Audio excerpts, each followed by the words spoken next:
Welcome to Women of Steel with me, Miriam Grace, the podcast where women who've had their mettle tested help us make important links for ourselves.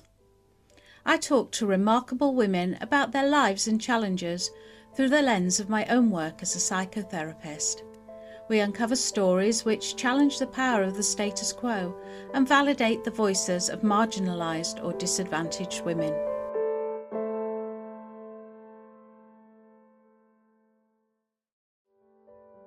An experience we probably all dread and that so many of us may end up facing is the decline of our parents through dementia. When you're an expert in working with stress, what's it like to navigate this top stressor? And is there anything others can do to help themselves? I wanted to explore all this with Alexander teacher Imogen Ragone. Hello, I'm here with Imogen today, and Imogen is a friend and a colleague. So Imogen, your work is helping women who are stressed and anxious, or maybe even dealing with trauma, to better support their nervous system so they feel calmer and more at ease in themselves, and so that they have a sense of more agency and feel empowered in their lives. And you call your work BodyIntelligence, which is based on the principles of the Alexander technique. And in that, you use your whole self consciously, efficiently, with freedom, ease, and poise. So that's the goal. Yes. Well, it is quite nice to say those words because it just sort of brings that ease into my body as I say the words. So Imogen, you've got over 18 years experience teaching this transformational work, and you've developed this approach of your own, which I know is focused especially on an embodied mindfulness and self-care, because we've done some work together. In recent years, you've really been focusing much more on supporting women, especially those in caregiving roles with friends or family members, and dealing with chronic stress and trauma. And today, when we were talking about what we might call this episode, we came up with chaos and loss, how Alexander technique helped me manage the unpredictable. So maybe it'd be good for you to explain what the unpredictable was that you were learning to manage. The unpredictable was the health of my aging parents, and in particular, my mother's dementia diagnosis. She had Alzheimer's. And I live in the US, and you may tell from my voice that I am from England originally, and my parents were in Sheffield, England, where Miriam and I grew up. So I was dealing with this long distance, and I'm an only child, so I didn't have sibling support. So it kind of kicked off in 2015 when we went for our summer visit, and I'd had some inklings that there might be some issue with her memory, but it was very, very clear, and managed to get her to the doctor and start the process to actually get the diagnosis, because no help was available until you got a diagnosis from the system. So obviously this was stressful itself, but I just want to mention one kind of the humorous moment in it, which I think kind of could be a little bit of a theme, or a little joyful moment that can happen in this. That we were waiting in the doctor's office, and my mum looks at me and says, "I can't remember why we're here." And I said, "It's because of your memory problems, Mum." And she's like, "Oh yes," was laughing. But yes. So these are little tender, funny moments. But that basically was the start of it. And my father was 14 years older than my mom, and is I guess he was in his very late 80s when that started, turning 90, and had his own frailties, was pretty much housebound, extremely hard of hearing. So you had one person who couldn't hear what you said and one other person who couldn't remember what you said. Wow. And I imagine that impacted on the communication between them as well, so that yes, both of them felt isolated. Yeah, and I think that might be why my dad didn't realize sooner, because he just wasn't hearing that she was asking same questions or saying the things over. Anyway, that's something that I just wonder about. Yeah, well, as you know, we're sort of focusing on the impact on your mental health, but both you and I work with an embodied approach so that we feel our emotions in our bodies.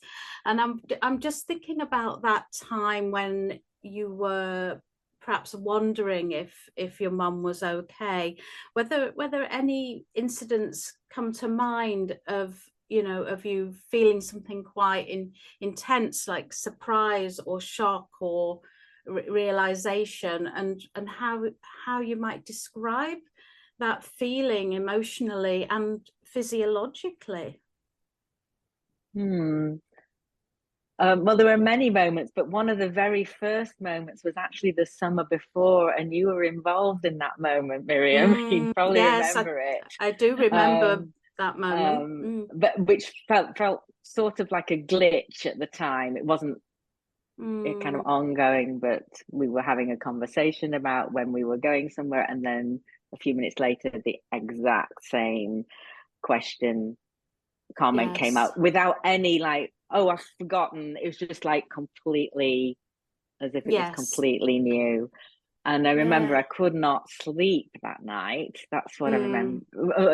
Couldn't sleep very well anyway, because I was going over what it might meant, and am I over exaggerating, catastrophizing, or is this, if I think about my body, it's just this like sinking feeling of I think doom. there was that realization, and I mean, I didn't know you were going to use that example, but my memory is we'd been sitting in the lounge in the living room discussing our plans for the next day, because I was staying over, and we were going to meet a friend, and we had quite a nice conversation with your mum, and she knew who our friend was and she knew who we were and what we were doing. But it was because I think maybe because we transitioned rooms, so we were on the stairs going upstairs to bed. And then she said, and what are you doing tomorrow? And we'd just spent half an hour talking in a different, and I think maybe it was just she remembered it when she was in that room, but not when she came out of it. And you'd been saying about your mum's memory, but I was trying to be reassuring of, we're all a bit like that. But when she did that, I thought, that's different. Yes. So, rather than going straight to bed, I think I sort of, popped into your room and we had a bit of a debrief, which is probably why you couldn't sleep. But it affected your sleep pattern that night. Did it affect it throughout those years, on and off, or? Oh yes, on and off. Things. There was nothing that was a problem in their life at that time, just noticing these few glitches. But by the next summer, it was very different. That's when she actually got her diagnosis. I'm remembering when I came home from that, and we'd set the wheels and got the memory testing and other tests that had to be done to rule out other possibilities. We kind of got those scheduled and in the works, and there was a conference for Alexander technique teachers happening that I was going to, and just before the conference there was a workshop with a visiting teacher called Tommy Thompson. But anyway, for teachers of the Alexander technique. And the way I remember this working is it was kind of like what you call the goldfish bowl situation, that one person would be worked with in front of the group.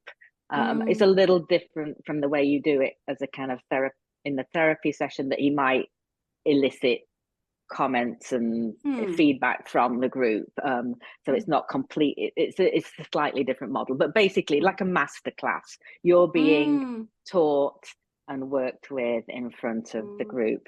And I'm probably not the one that rushes to go first, but I'm usually not last. But I, for some reason, did not, and he works with what comes up. And for some people, it might be like they want to sing a song and they're having problems with it, But for me, this situation with my mum was prominent. It obviously be on my mind, worries, what's going to happen next. What do I need to set in place? All the worst case scenarios, which I don't even know that I knew. And it is not a nice trajectory for anyone with dementia, really. But I was all in this kind of worry, planning, looping, catastrophizing, stressed state, which isn't to say I couldn't do anything ever about it. I have some things that helped, but that was basically my state of mind.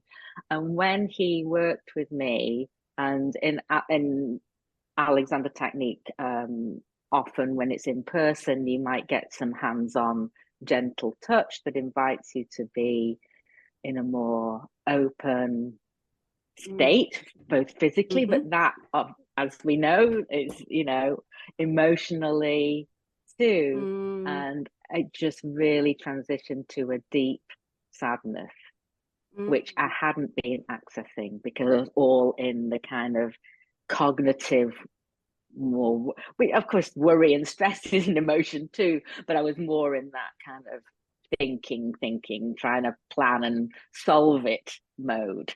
Which yes. And there's a problem with the language there, because I think I'm using the word think already. When people talk about overthinking, that isn't really thinking. It's actually a panic. It's a fight flight response, and it distracts us from the emotion. So rumination is not proper sorts of reflective thinking, because, as we know, we need to have a very calm nervous system, or moderately calm nervous system, in order to be able to reflect. Calm enough, exactly. I love those phrases that you use. So a calm enough nervous system to be able to reflect and think. So when someone says they're overthinking, they're very likely not thinking, they're ruminating, which is a distraction from the emotion. And I know that, a lot of emotions are very uncomfortable and difficult to feel, but part of our professional relationship that we've had was you and I sort of coming from sort of a different spaces. At one point it was almost as if I worked with the mind and you worked with the body, but it wasn't like that, because we both worked with both, but you sort of represented the body side and I represented the mind side. And knowing you for most of my life, prior to all this, you weren't a big expressive emotional person. I'm not saying you didn't have feelings, but it's like you would prefer to do something calming than to go into sadness. But this experience with Tommy, what was his name? Tommy Thompson. Tommy Thompson, this experience with him meant that all you could do when you relaxed was to feel the authentic feeling. So how was it that inevitably you were going to be taken into an emotional world, whether you chose to or not? Well, it's interesting just relating about it and remembering it. I can feel some of it in my body now, and there is a kind of welling up feeling behind my eyes. There's a kind of lump in my throat sort of feeling. But there was also, actually, I can't say that this is what was true then, but for me now, there is a little bit more peace somehow in being with what is there. Yes. And to be out of the worry loop for a moment. Yes. You know, yeah. I thought what you want is to be out of the worry loop and be kind of super happy and joyful and calm. Yeah. But that wasn't going to be the case necessarily, given what was happening.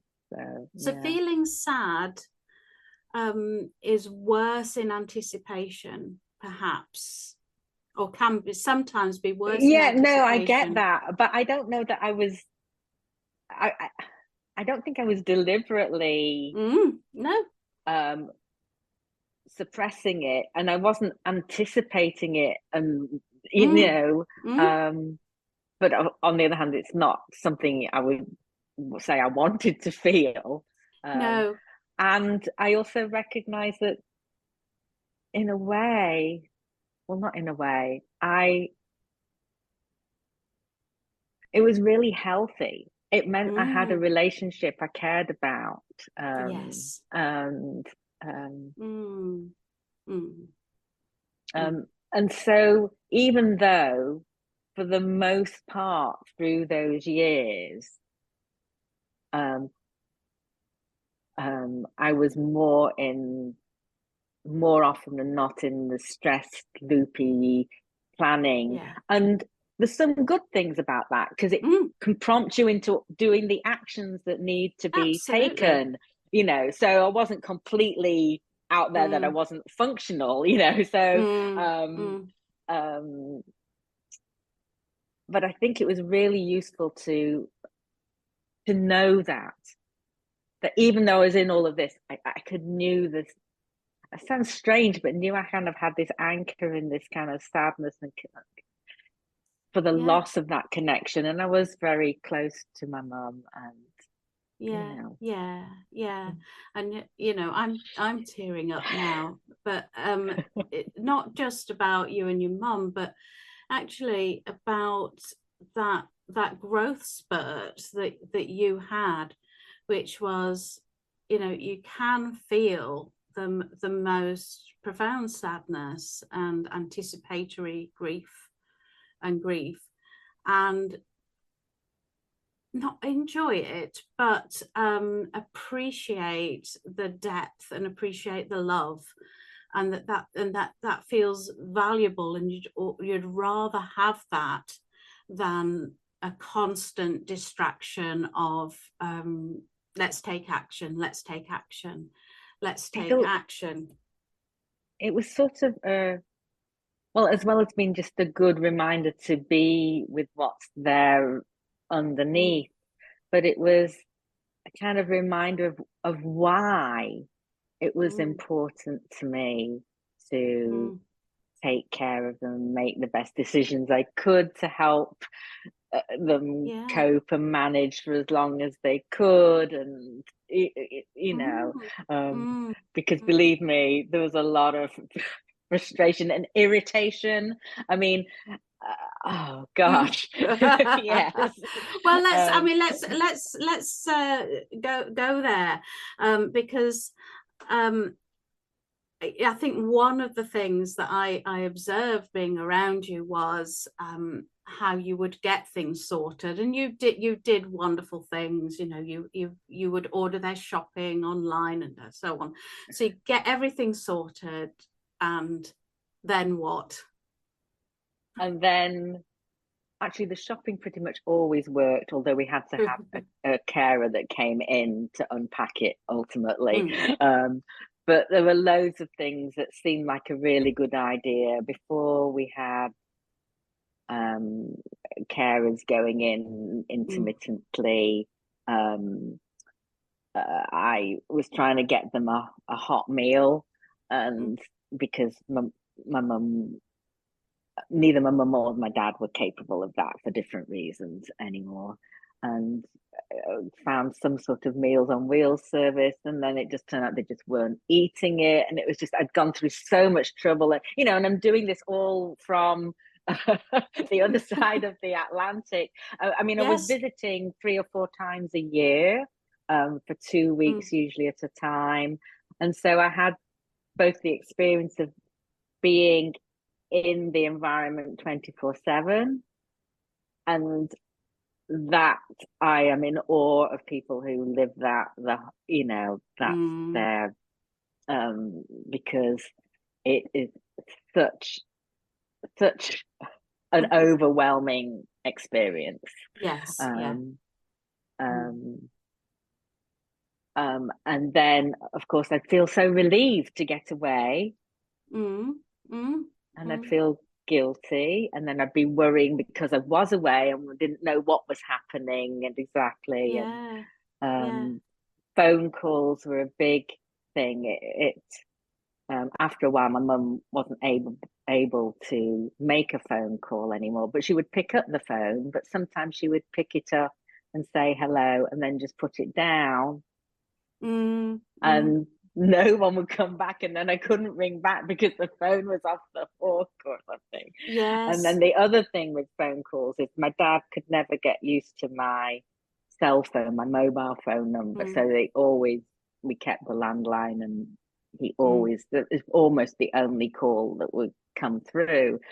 And so just hearing the phone ring, I would like notice myself getting prepared for whatever whatever problem was next on the phone.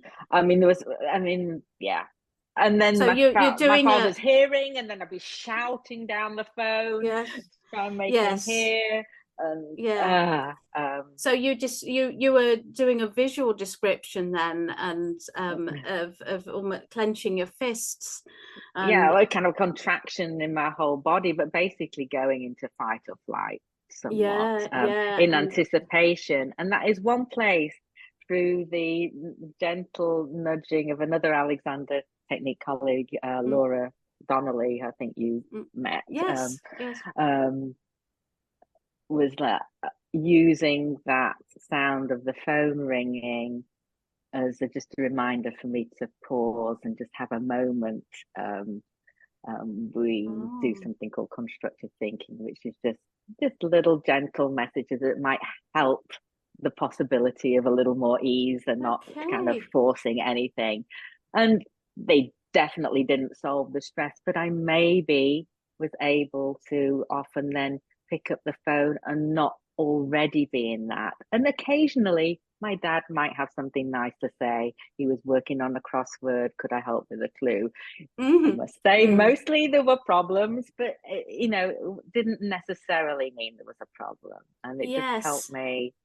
Well, you're describing a lot of intense emotions and such variety of emotions, and you've begun to talk about some of the things that were helpful for you, which I think would be a really useful thing for some of our listeners. They might want to try out some of the things that were helpful to you.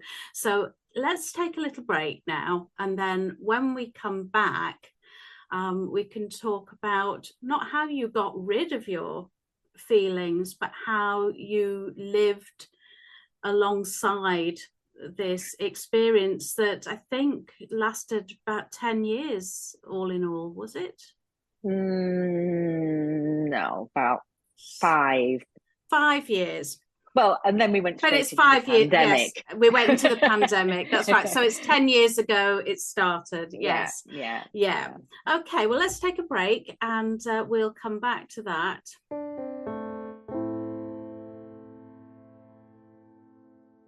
Are you coming out later in life? Are you partnered with someone who is? The Women with Women conference has you covered. Meet like-minded people and hear from authors, therapists and specialists at a beautiful venue in Sheffield. The first Women with Women conference is set for June 2025, and with limited spaces, tickets are available at womenofsteel.co.uk. We'll see you there. This event is not open to men or straight people. So welcome back. I'm talking to Imogen Ragone from BodyIntelligence, and we've been talking about chaos and uncertainty and managing through some of the really painful emotions and genuine practical problems that Imogen experienced during the time that she had elderly parents and a mother with dementia. And we were talking about, I suppose before the break, we were talking quite a bit about feeling your feelings and how it's a whole body experience to go through intense emotions, Imogen. And we thought we might talk now a little bit about how you helped yourself, how others helped you, and any tips for anybody who's going through the same sort of process. So how did you use Alexander technique? Well, I mean, first of all, I did have some added stress because I kind of thought I should be able to do this calmly and serenely with no stress at all idea, which is totally unrealistic. And then if another Alexander technique colleague expressed the same thing, I would say, of course not, we're human. And it's more, I like the way you worded it before the break, that we can kind of have these things that are alongside us, that I can't remember how you worded it exactly, but these things that are alongside us as we go through a difficult time, that support us. So, you know, none of the things took the very real challenges and stress of the situation away, but many of them really helped get me through in a more together state. So I wasn't as much in that fight or flight, so I could make more reasoned choices, for instance, for my parents, but also, you know, that I wasn't totally burning out personally. You know, although I was pretty ragged by the end of those 2-week stints in England, but it was also because that was my chance to do a lot of organizational things as well as being in the house with them. They really took over. So one thing is that was probably the biggest help is because I've been doing this work for so long, I had many routines and practices in place that I did on a daily or regular basis. So I didn't have to then decide to try and add something to look after myself into this equation. It was things that were in place. I have some practices that I do that are Alexander technique based that I do every day, and I would do them, and some of them only take, you know, even a few seconds. I also do a practice called constructive rest, which I know you know about, which is, you know, you're basically lying down in a particular shape, or actually you can do it in any position, but it's a chance to let your body be supported, and you know, and you can shift how you're thinking and being unaware. So it's a mindful practice too. But to be honest, if you can relax into it and even doze off, it can be extremely helpful. So I had this in place that I was doing every day. And so it wasn't, I think that's very important, that it wasn't an added decision I had to make, because I had enough decisions. So the more that you can do to set yourself up before crisis, it really does pay off.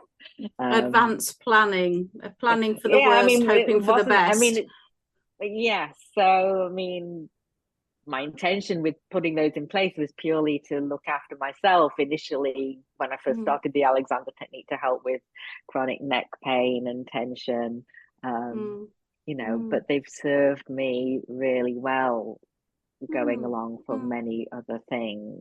Can I just ask how somebody listening might be able to do constructive rest? Have you got any resources or help so that people might be able to do that?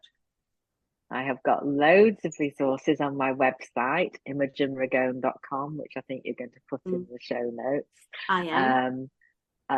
Loads of free resources, and I also do an extremely low cost monthly guided constructive rest session on Zoom that anyone can tune into, and even if you're not available, you can get a recording. And it's rest is underrated. So whether it's constructive rest or not, rest in and of itself is underrated, and the more we can support ourselves, the better. Lovely. So what else? So within Alexander technique, just thinking about that, one of the kind of main functions of Alexander technique is learning how to respond to a stimulus. So that I was telling you before the break about the kind of pausing when I heard the phone ringing before I responded. I mean, that could also really help when my mum was saying something for the 100th time to respond with a little more kindness, like, oh my God, shut up. Yes. Which isn't to say that I didn't often respond with irritation, you know, but there were maybe a few extra moments when I didn't. So I don't want to say that this is like a panacea. It's not, but it also helps you kind of come back to yourself when you do go off the rails a little bit, and not maybe act as kindly or calmly as you would wish. Yes. So I think part of that is sometimes we say, don't we, you know, count to 10 before you say anything. But that's not so useful if you count to 10 and you're contracted and fuming. You know, what we're saying is maybe, you know, count to 3 or something, but just allow what thoughts might you say to yourself? So a little trio of thoughts I use often, and any one of them, but just like noticing your feet on the ground, or noticing that your support from the ground. I mean, I'm noticing myself changing a little bit, just saying that. Me too. Being aware of the space around you. That's my other one. So you've got the ground, you've got the space. And then we have this whole practice around noticing ease. And that's not like pretending we don't have tension, pain, problems. But like maybe within that, there's also a moment or a little place in your body that feels relatively okay. And that we could just maybe for a moment shine a little light on that place. So that's very, very nutshell kind of description of what that is. But those could be anything that you can come to in that little pause that helps you feel calm. Maybe it's just noticing your breath. That's, you know, because we're often holding our breath if we're upset about something. So even, you know, shining a little light on that helps us breathe, and then that helps us have a little more mental space to maybe, oh yes, I wanted to remember that she can't remember she said that 100 times and just respond as if it's the first time, you know. Yes. So again, do you have any resources around perhaps carers? Do you still do the carers workshops? I know you're doing more trauma stuff not now. Specifically, but it's maybe not unsurprising that there are people in my groups for people dealing with chronic stress and trauma who are dealing with or have dealt with caring for a spouse or a parent or, you know, Because I'm sure you're sort of skimming over the surface around these ideas, and each of these thoughts would probably justify a whole podcast about. But these are little tasters, perhaps, of what helped you, what you can offer to others, and I think, like you say, within the free resources, there are clips of us talking about these things, you and one of your colleagues, Shay, talking about these things. Yes, and I also have a couple of videos on what I'm calling the BodyIntelligence trio, which is going into a little more detail about these ideas of support from the ground, space around, noticing ease. I'm actually in the middle of finishing out that series, but there's a couple there already. They're on YouTube. The Imogen Ragone, not too many Imogen Ragones around. And I borrow freely from your stuff. Something that I particularly like is that the noticing the space around, and I use that a lot in meditations and relaxations with clients. I also like the stuff we talk about not trying. Don't try to relax, because as soon as you start trying, you're producing stress hormones when you start trying. Could we maybe take an action that helps create the conditions in which we will feel a little bit more relaxed? I think it sounds like semantics, but it's really different. It makes a difference when you say, because you say, I am free to feel ease rather than feel ease, and I even say I'm free to notice ease, and you don't have to feel it at all. And you actually don't have to notice it. You're just free to notice it or not. So all of those words help, I think, calm the nervous system, because it's not feeling forced. If you think I have to notice ease or I have to relax, it's a very different feeling than I'm free to notice ease. So that acceptance, sorry, I keep speaking over you, but this is what we're like when we get together, because that acceptance is the another overlap that we have, which is about you are where you are, and trying to be who you're not and where you're not just makes you feel more and more stuck. But that sort of acceptance, and that sort of leads me on to some of the books that have inspired you. I did ask you before coming on, what would your top recommended books be, and the compassion overlap between your work and my work is quite apparent. So what would your top 3 recommendations be for listeners? For books, one of my favorites, really meant a lot to me, is Quiet: The Power of Introverts in a World That Can't Stop Talking. Really validating for me. Also very useful for extroverts, just saying. And Fierce Self-Compassion by Kristin Neff. What is the subtitle? How Women Can Harness Kindness to Speak Up, Claim Their Power and Thrive. So that, I think the subtitle gives you a little more information. So they're really my two.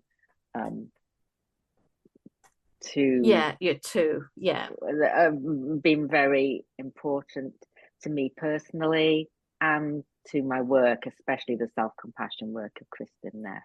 Yes, helpful. Yes. And we've mentioned, again, skimming the surface, we've mentioned a few Alexander technique processes that helped you. Is there any other, perhaps broader support that you had? Absolutely. I'm really glad you asked, because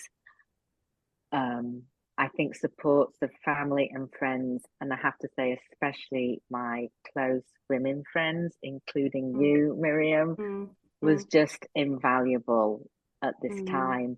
And I was lucky, which is also a strange thing to say in this context.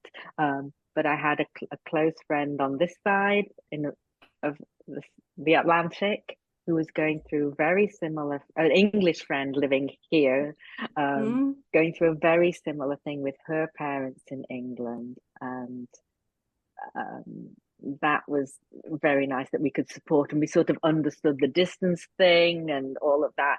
And I had another very close friend, our dear friend, who was going through a similar thing with her mother. So none of us wished this on each other, but having someone kind of going through the journey at the same time was really helpful. So look to your friends.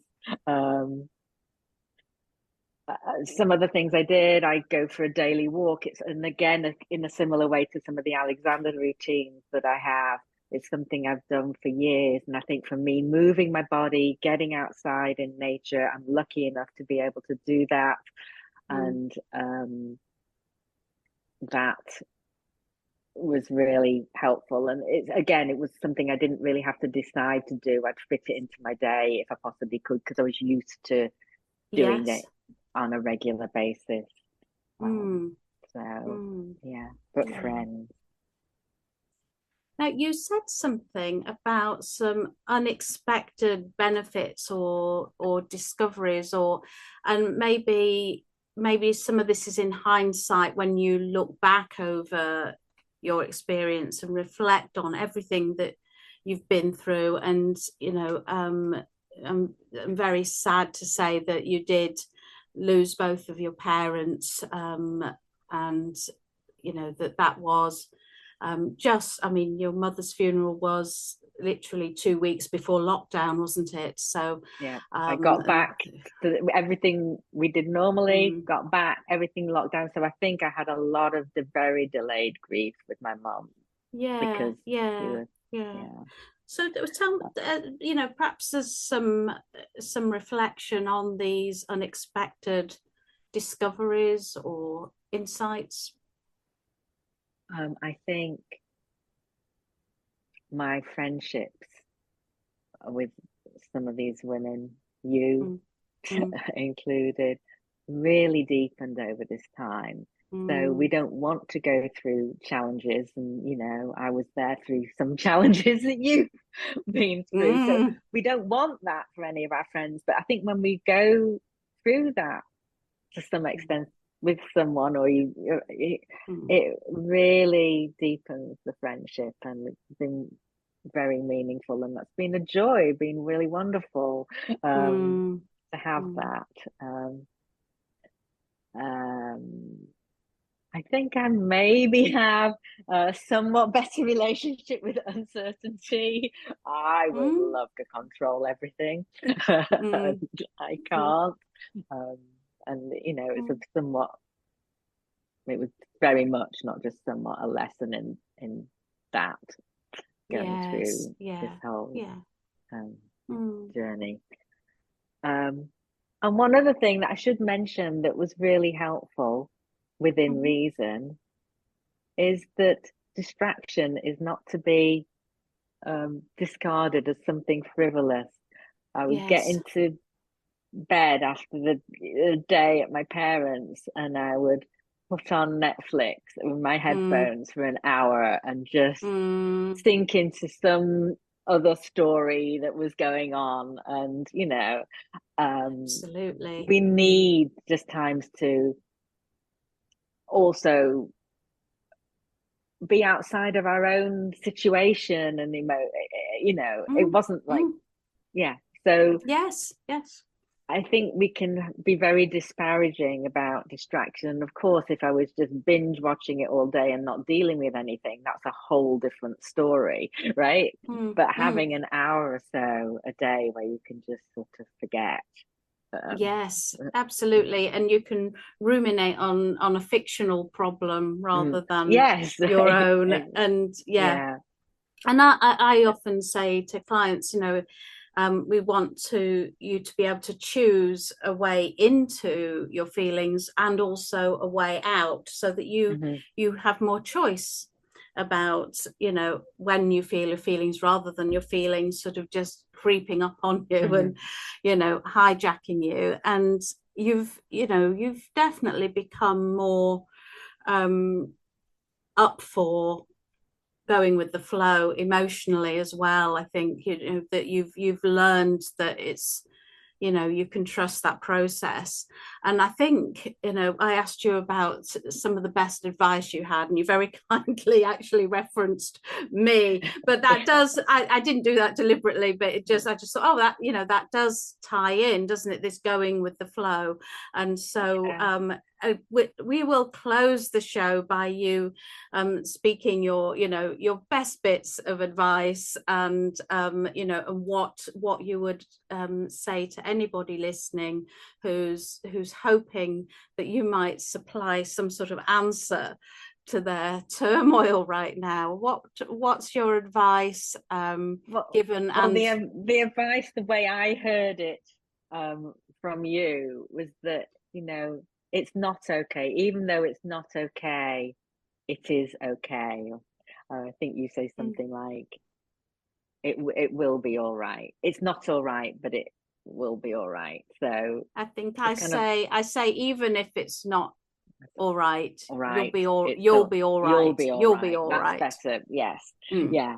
But that idea was really helpful, because it wasn't saying that it was okay, everything was okay, which would just feel like, oh, you're just you know, or everything happens for a reason, or some awful kind of toxic positivity kind of thing. But it was really helpful. And then the only you know, there was some ideas that you can take from our discussion, but I think the idea of that even a moment, we often dismiss a moment as not being enough, and it isn't enough, but it's not nothing. To have a moment that you can pause, and in that pause, maybe you can breathe, maybe you can notice your feet on the floor, maybe you can have a sense that there is space around you. And when we have a sense of space around us, it helps us feel a little more space, maybe get a little more perspective. That's not to disregard the moments, and take them if you can. Oh, thank you so much, Imogen. If you want any more of Imogen's wonderful wisdom, you can join the BodyIntelligence community on Facebook. As Imogen says, there aren't many Imogen Ragones out there, so you should be able to use Google to find her. And of course, all her details and links will be in the show notes, including her website and all her free resources. So thank you very much for talking to us at such depth, Imogen, today. It's been lovely to just take this time to review that part of your life. Thank you, Miriam.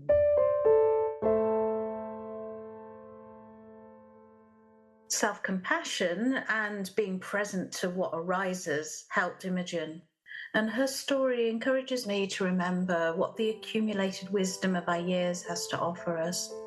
Of course, losing a parent when you're a child is overwhelming, but for us and our friends at this stage in life, we can support ourselves and each other to go through this life phase.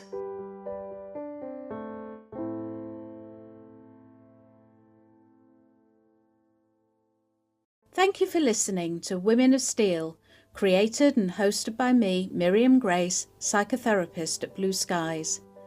If you'd like to know more about my work as a therapist and writer, you can follow me on social media. Please take a look at the show notes for information and contact details. And in the meantime, be kind to yourself.